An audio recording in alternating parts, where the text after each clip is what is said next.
নমস্কার, তাপসী রান্নাঘরে সকলকে স্বাগত। শুরু করছি নতুন একটা দিনের নতুন একটা রেসিপি।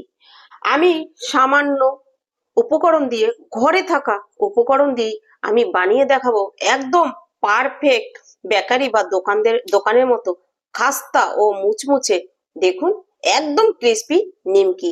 আর খেতে এতটাই সুস্বাদু হয়েছে বন্ধুরা, আপনারা না বানিয়ে খেলে বিশ্বাস করতে পারবেন না। অবশ্যই আমার এই ভিডিওটা দেখে একবার এই নিমকিটি ঘরে তৈরি করুন আর বাচ্চাদের তৈরি করে খাওয়ান। তাতে বাচ্চাদের শরীর স্বাস্থ্য ভালো থাকবে। বাজারের প্যাকেট জাতীয় খাবার না খাইয়ে বাচ্চাদের ঘরে এরকম করে তৈরি করে স্ন্যাক্স খাওয়ানো খুব ভালো। আপনারাও সন্ধ্যাবেলা চায়ের সঙ্গেও পরিবেশন করতে পারবেন। তাহলে আমি রেসিপিটি কিভাবে করলাম সেটাই আপনাদের সঙ্গে শেয়ার করব। চলুন বন্ধুরা, আর দেরি না করে রেসিপিটি শুরু করা যাক। রেসিপির জন্য আমি এখানে একটা বাটি নিয়ে নিয়েছি আর নিয়ে নিচ্ছি এরকম একটা বাটির 1 বাটি ময়দা। এখানে ওজনে ময়দাটার পরিমাণ আছে 250 গ্রাম। আপনারা আপনাদের পছন্দ মতো বা সদস্য অনুযায়ী বাড়িয়ে বা কমিয়েও নিতে পারেন। দিচ্ছি পরিমাণ মতো নুন, দিচ্ছি ছোট 1 চামচ কালো জিরে। কালো জিরেটা অবশ্যই ব্যবহার করবেন বা দেবেন। দিচ্ছি দেখুন সামান্য পরিমাণ খাওয়া সোডা। এবার এখানে আমি দিয়ে দেব 4 টেবিল চামচ এই সাদা তেল। টেবিল চামচটা কিন্তু ছোট, তার জন্য এখানে 4 টেবিল চামচ আমি দিয়ে দিচ্ছি। খাওয়ার সোডা আমি বলেছি, ওটাকে আবার বেকিং পাউডারও বলে। দেখুন 4 টেবিল চামচ খাওয়ার সোডা দিয়ে দিয়েছি। এই চামচটারই 2 চামচ দিয়ে দিচ্ছি ঘি। এই দেখুন 2 চামচ ঘি দিয়ে দিচ্ছি। এখানে আমি ডালডা বা বাটার ব্যবহার করছি না। দেখুন বেকারিতে বা দোকানে কিন্তু এখানে ডালডা বা বাটার ব্যবহার করে। এবার দিয়ে প্রথমে একটু চামচ দিয়ে মিশিয়ে নিচ্ছি, তারপরে কিন্তু আমি হাত দিয়ে মেখে নেব। এবার হাত দিয়ে আমি এটা ভালো করে ময়ান দিয়ে নিতে হবে। এই নিমকিটি বানানো কিন্তু ভীষণই সহজ। দেখুন আপনারা চাইলেই বানিয়ে নিতে পারেন। আর আমার এই ভিডিওটি দেখলে আপনারা কিন্তু অতি সহজে এই নিমকি ঘরেই তৈরি করে নিতে পারবেন। দোকান থেকে কিন্তু আর কিনে এনে খেতে হবে না। নিমকি বানানো এরকম কিছু কঠিন না, শুধু ময়দা থাকলেই কিন্তু দেখুন হয়ে যায়। আর যে কটা উপকরণ আমি এখানে দিয়েছি, এই উপকরণ প্রত্যেকের ঘরেই আছে। এবার এটা আমি আগে ভালো করে ময়ান দিয়ে নিচ্ছি। দেখুন আমি কিন্তু ভালো করে ময়ান দিয়ে দিয়েছি। দেখুন মানে হালকা করে চাপ দিলেই বেশ ভালো সুন্দর একটা ডো তৈরি হয়ে যাচ্ছে। এরকম করে চাপ দিয়ে যখনই দেখবেন যে এরকম একটা ডো তৈরি হচ্ছে, তার মানে কিন্তু ময়ানটা ঠিকঠাক হয়ে গেছে।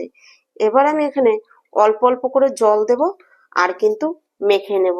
এই ডোটা নর্মাল রুটি, পরোটা বা লুচি করার সময় যেরকম ডো তৈরি করা হয় সেরকম হবে না। তার থেকে একটু শক্ত করে ডো তৈরি করতে হবে, তা না হলে নিমকিগুলো তো খাস্তা হবে না।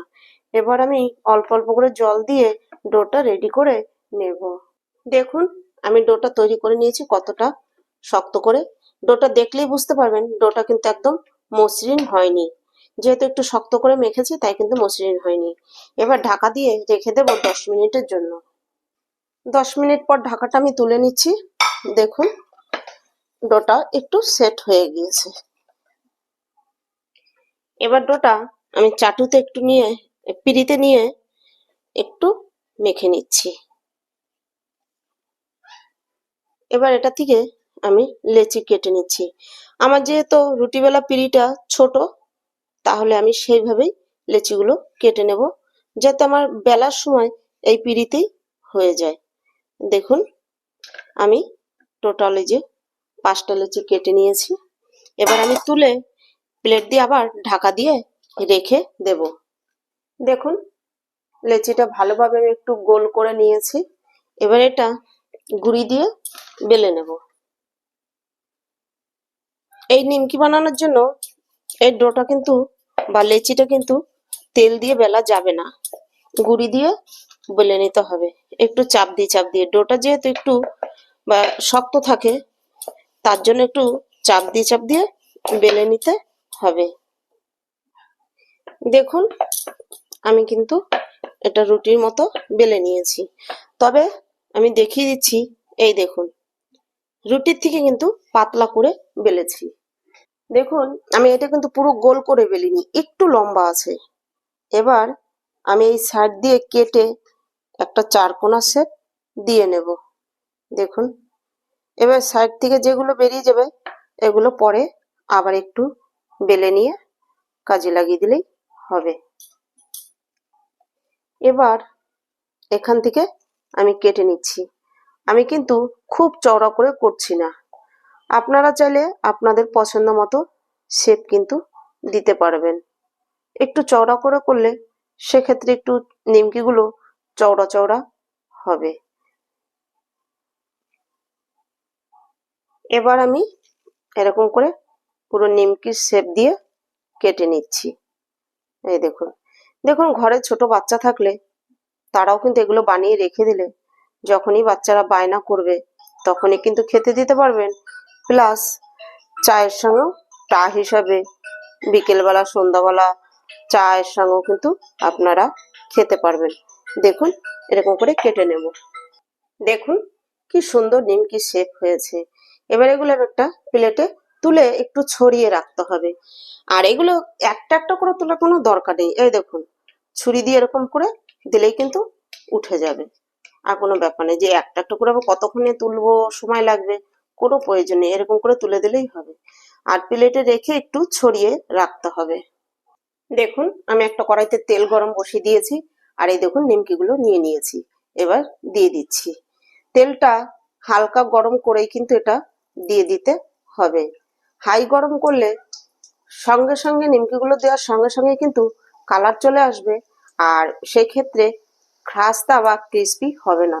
দেখুন কি সুন্দর হলো, নিমকিগুলো দেওয়ার সঙ্গে সঙ্গে একদম ভেসে আর ফুলে উঠেছে। দেখেছেন তো বন্ধুরা, একদম পারফেক্ট দোকানের মতোই কিন্তু হয়েছে। এবার আঁচটা লো রেখে নিমকিগুলো কালার আসা পর্যন্ত এরকম নেড়েচেড়ে ভেজে নিতে হবে। দেখুন বন্ধুরা আমার কিন্তু এগুলো ভাজা হয়ে গেছে। কি সুন্দর দেখুন নিমকিগুলো হচ্ছে, দেখে মনে হচ্ছে যে এগুলো দোকানের থেকে কোনো জায়গায় কম। দেখুন কি সুন্দর ফুলেছে। আর ঠিক এরকম কালার করে কিন্তু তুলে নিতে হবে, এর থেকে বেশি কালার করে ভাজলে সেক্ষেত্রে কালারটা ডিপ হয়ে যাবে, খেতে খারাপ লাগবে না, দেখতে একটু খারাপ লাগবে। দেখুন এই একইভাবে আমি সবগুলো ভেজে নেব। দেখুন বন্ধুরা আমি আর একবার দিয়ে ভেজে দেখাচ্ছি। দেখুন দেওয়ার সঙ্গে সঙ্গেই কিভাবে ফুলে উঠছে, দেখেছেন? দেখুন দেখলেই আপনারা বুঝতে পারবেন। তবে এইটা যখন দেবেন তেলটা একদম ফুল গরম রাখতে হবে নিমকিগুলো দেওয়ার সময়, তাহলে কিন্তু এরকম ভাবে ফুলে উঠবে। তারপরে যখনই এটা ফোলা কমপ্লিট হয়ে যাবে তখনই কিন্তু আঁচটা কমিয়ে দিতে হবে। তেলের যে গরমটা থাকবে সেই গরমেই এরকম নেড়েচেড়ে ভেজে নিতে হবে, তাতেই কিন্তু ক্রিস্পি বা মুচমুচে হয়ে যাবে। আশা করছি আমার এই রেসিপিটি আপনাদের কাছে ভালো লাগবে। রেসিপিটি ভালো লাগলে একটা লাইক কমেন্ট করবেন। আপনাদের একটা লাইক আর একটা কমেন্ট আমাকে ভিডিও করতে উৎসাহ দেয়। আর খুব ভালো লাগলে বন্ধুদের সঙ্গে শেয়ার করুন। আর আমার নতুন বন্ধুদের কাছে একান্ত অনুরোধ, আমার চ্যানেলটি সাবস্ক্রাইব করে আমার পাশে থাকুন।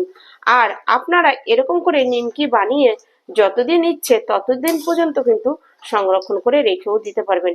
একটু টাইট একটা কোটোতে বা এয়ার টাইট কন্টেনারে রেখে দিলে এই নিমকি কিন্তু বহুদিন পর্যন্ত মুচমুচে থাকবে। দেখুন আমি কিন্তু একইভাবে ভেজে নিলাম। দেখুন বন্ধুরা আমার সমস্ত নিমকিগুলো ভাজা কমপ্লিট, দোকানের থেকে কোনো অংশে কম হয়নি।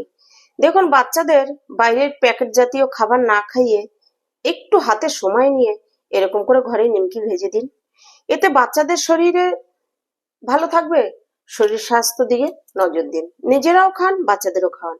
আর দেখুন কতটা মানে খাস্তা হয়েছে, দেখুন আপনারা দেখলেই বুঝতে পারবেন। দেখুন অবস্থা, মানে দেখুন চাপও দিতে হচ্ছে না, মানে শুধু আঙ্গুল দিয়ে সামান্য একটু ধরলেই ভেঙে যাচ্ছে, একদম পারফেক্ট দোকানের মতো হয়েছে।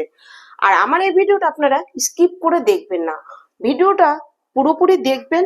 আমি যে প্রসেসে এই নিমকিগুলো বানিয়েছি আপনারা সেই প্রসেসে বানান, আপনাদের নিমকিও ঠিক একই রকম পারফেক্ট হবে। আর ভেজে এয়ার টাইট কন্টেনারে রেখে দিন, ফ্রিজেরও দরকার নেই, রেখে দিন। দেখবেন আপনারা যত দিন ইচ্ছা ততদিন রেখে খেতে পারবেন। আবার শেষ হয়ে যাবে, আবার বানাবেন। দেখুন, সাধারণ 250 ময়দা দিয়ে আমার বড় একটা প্লেটের 1 প্লেট নিমকি হয়েছে। বিকেলে চায়ের সঙ্গে খাওয়া যাবে। বাচ্চারা যখনই বায়না করলো যে কুরকুরে খাবে, এটা খাবে, ওটা খাবে, একটুখানি বাটিতে করে এটা দিয়ে দিলে সেটা বাচ্চারা শান্ত হয়ে যাবে। আর বাচ্চাদের শরীর স্বাস্থ্য ভালো থাকবে, শরীরে কোনো ক্ষতি হওয়ার ভয় নেই, শারীরিক কোনো সমস্যা আসারও ভয় নেই। আশা করছি আমার এই রেসিপিটি আপনাদের কাছে ভালো লাগবে। রেসিপিটি ভালো লাগলে অবশ্যই একটা লাইক, কমেন্ট, সাবস্ক্রাইব করবেন আর পাশে থাকা বেল আইকনটি প্রেস করে নোটিফিকেশনটি অন রাখবেন। যখনই আমি এরকম নিত্য নতুন ভিডিও আপলোড করব পৌঁছে যাবে সবার আগে আপনাদের কাছে। আমি তাপসী, আপনারা দেখছিলেন তাপসীর রান্নাঘর। আজ ভিডিওটা এখানেই শেষ করছি। ফিরে আসবো নতুন একটা দিনে নতুন একটা ভিডিও নিয়ে।